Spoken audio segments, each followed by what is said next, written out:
Wala ng medical benefits, wala pang sweldo. May banta pa ang asawa na ipaampon ang kanilang mga anak sa Pilipinas. Ito ang kasalukuyang kalbaryo ng isang mekaniko sa Riyadh. Palala ng palala ang kalagayan ni Virgilio Opeñano sanhi ng tumubong bukol sa kanyang kaliwang binti. Si Opeñano ay pinabayaan na ng kanyang amo 3 buwan na ang nakakaraan nang di na siya makapagtrabaho dahil sa tumubong bukol.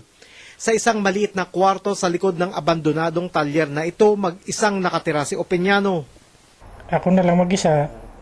Kung ano na lang naiisip nandito, walang magagawa. Minsan nag-aabang sa labas.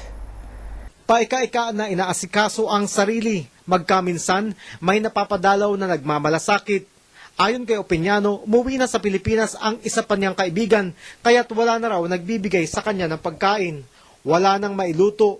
Ninakaw pa ang tangke ng gas. Minsang isinugod siya sa klinik para ipatingin ang binti.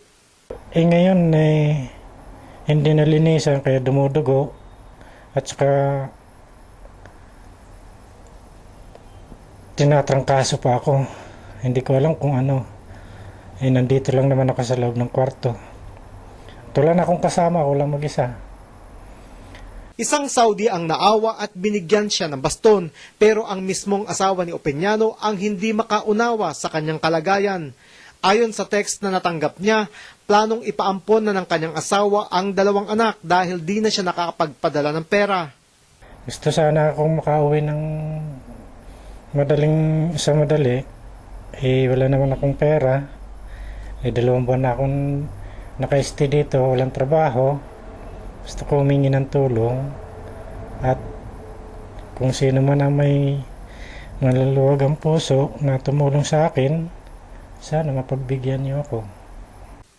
Sa mga nagnanais magkaloob ng tulong kay Opeñano, tumawag kay Roque Polo sa numero 0509-580-235. Nagbabalita sa Middle East, Roland Blanco, Riyadh.